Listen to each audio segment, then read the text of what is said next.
በቀጣይ ልናስቃኛችሁ የወደድነው ደግሞ ስነ ስዕልን የተመለከተ መረጃ ነው። የኢየሱስ ክርስቶስ ስቅለትና ትንሣኤ በጥበባዊ መንገድ ከተገለጠባቸው ዘርፎች አንዱ ስነ ስዕል መሆኑ ይጠቀሳል። ከረጅም ዓመታት በፊት በዚህ የጥበብ ዘርፍ የሕማማቱ ሰሞን እንዲሁም የስቅለቱና ትንሣኤውን ለማስታወስ የተሰሩ ታዋቂ የስዕል ስራዎች ለገበያ አይቀርቡም እንጂ ይሸጡ ቢባል ዛሬ ላይ በሚሊዮን ዶላሮች የሚገመት ዋጋን የሚያወጡ እንደሆነ ነው የሚነገረው። እነዚህ የጥበብ ስራዎች መካከል አንዱ ደግሞ በሁለተኛው የዓለም ጦርነት ወቅት አንዲት የጣሊያን ከተማ ከውድመት እንድትድን ምክንያት ስለመሆኑም በታሪክ ሰፍሯል። ሪፖርተራችን አቤል አበበ እነዚህን ከሕማማት እስከ ትንሣኤ ያሉ የኢየሱስ ክርስቶስን የህይወት ጉዞዎች የሚዘክሩ የጥበብ ስራዎች በተከታዩ ጥንቅር ያስቃኘናል። ወደዛው እንለፍ።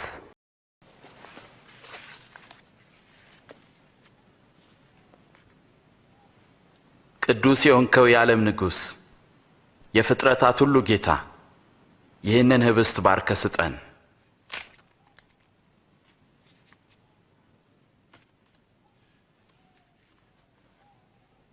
ይህ ስለ እናንተ የሚሰጠው ሥጋዬ ነው። ኢየሱስ ክርስቶስ ከሐዋርያቱ ጋር የተመገበው የመጨረሻው ራት ስነ ስቅለቱ እንዲሁም በወቅቱ የነበረውን ሕማምና የቀብር ሁኔታውን ጭምር ለማሳየት የተሰሩ ዘመን ጠገብ የስዕል ሥራዎች ዛሬም በዓለማችን ውድ ዋጋ ካላቸው የጥበብ ውጤቶች ተርታ የሚሰለፉ ናቸው።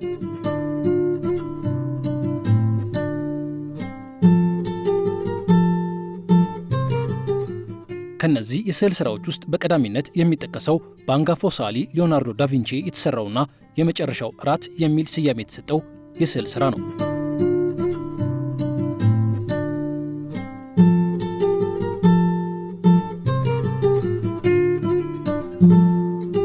ይህ ስዕል ኢየሱስ ክርስቶስ ከስቅለቱ ዋዜማና ለስቅለቱ ተላልፎ ከመሰጠቱ በፊት አሳልፎ ከሰጠው ይሁዳ እንዲሁም ከሌሎች 12 ሐዋርያት ጋር የነበረውን የመጨረሻ የጋራ ራት የሚያሳይ ነው። ይህ የስዕል ሥራ በመጨረሻዋ ቀን ኢየሱስ ክርስቶስ ለ12 ሐዋርያት ከመካከላችሁ አንዱ አሳልፎ ይሰጠኛል ብሎ በተናገረበት ጊዜ የነበረውን ስሜታዊ ሁኔታ በግልጽ ለተመልካቾች ለማጋባት የተሞከረበት ነው። በ15ኛው ክፍለ ዘመን መመስረቱ በሚነገርለት በሚላኑ ሳንታ ማሪያ ዴሌ ግራዜ ቤተክርስቲያን ውስጥ መሰራቱ የሚነገርለት ይህ ስዕል ዛሬ ላይ ከ500 ዓመት በላይ ዕድሜን መያዙ ነው የሚነገረው። የሐሙሱን እራት ዝርዝር ጉዳዮች በጥንቃቄ መሰነዱ የሚነገርለት ይህ የጥበብ ሥራ በብዙዎች ትልቅ ግምት የሚሰጠው ቢሆንም በወቅቱ ከተሰራበት ቴክኒክ ጋር በተያያዘ ግን ሙሉ ለሙሉ ከጥቅም ውጭ ሊሆን የሚችልበት ደረጃ ላይ ደርሶ ነበር። በዚህ የተነሳም በቀን የሚጎበኙት ሰዎች ቁጥር እንዲገደብ፣ ተመራማሪዎችም የእርጥበት መጠኑን ከውጭ ካሉ ንቅናቄዎች የሚደርስበትን ጉዳት እንዲሁም የጎብኚዎችን ትንፋሽ መጠን ጭምር እንዲለኩ ሲደረግ ነበር። እናም ቅርሱ የመጀመሪያ ይዘቱን ሳይለውጥ ለዘመናት እንዲቀጥል የሚያስችለው ሥራ ከ9 ዓመታት በፊት የተጠናቀቀ ሲሆን የእድሳት ሥራውም ከ20 ዓመታት በላይ የፈጀ ስለመሆኑ ይነገራል። ይህ ታሪካዊና ሃይማኖታዊ የጥበብ ሥራ አሁን ላይ ለገበያ ይቅረብ ቢባል እስከ $400 ሚሊዮን ሊያስወጣ እንደሚችል የሚነገርለት ነው።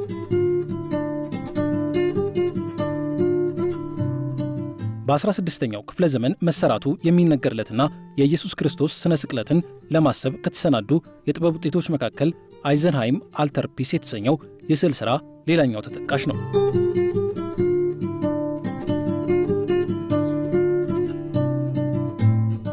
ማቲያስ ግሪንዋልድ በተሰኘ ሰዓሊ መሰራቱ የሚነገርለት ይህ ስዕል ጎልቶ የሚጠቀሰው በተለይም የዕለተ ስቅለቱን መከራና በመከራው ሰዓትም ሕማሙን የተጋሩ ቅዱሳንን ስሜት አጉልቶ ያሳየ ነው በሚል ነው። በፈረንሳዩ ኡንተርላይንደር ሙዚየም ውስጥ የሚገኘው ይህ ዕድሜ ጠገብ ስዕል ሌላው ልዩ ገጽታው 3 ጊዜ የሚከፈትና በውስጡም የተለያዩ ሃይማኖታዊ ይዘት ያላቸው ስዕሎችን የያዘ ተደርጎ መሰራቱ ነው። በመጀመሪያው ክፍል ላይ የኢየሱስ ክርስቶስን ስነ ስቅለት የሚያሳየው ይህ የጥበብ ሥራ በቀጣዩ ገጹ ከኢየሱስ ክርስቶስ የመወለድ ብስራት እስከ ትንሣኤው ያሉ 4 ሂደቶችን የሚያሳዩ ስዕሎችን፣ በመጨረሻው ክፍሉ ደግሞ የ3 ቅዱሳን አባቶችን ምስል የያዘ ሆኖ የተሰናዳ ነው። ይህ የኢየሱስ ክርስቶስን ሕማም በጥልቀት ማጋራት ችሏል የሚባልለት ስዕል ለሽያጭ ቢቀርብ እስከ $300 ሚሊዮን የሚደርስ ወጪን እንደሚጠይቅ የሚገመት ነው።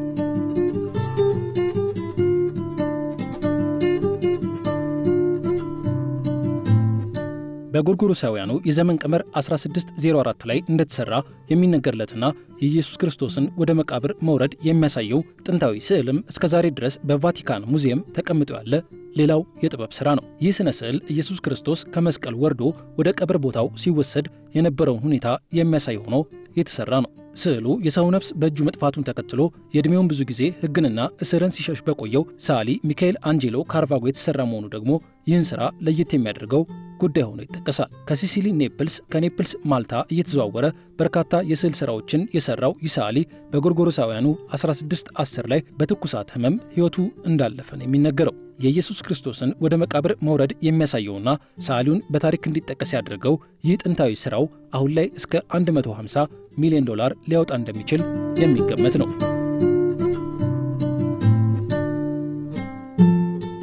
ስለ ኢየሱስ ክርስቶስ ትንሣኤና ስለ ስዕል ሥራዎች ስናወራ የማይዘነጋው ሌላው የጥበብ ሥራ ደግሞ በጎርጎሮሳውያኑ አቆጣጠር 1660 መሰራቱ የሚነገርለት የጣሊያናዊ ፔድሮ ዴላ ፍራንሲስካ ትንሣኤ ላይ ያተኮረ የጥበብ ሥራ ነው።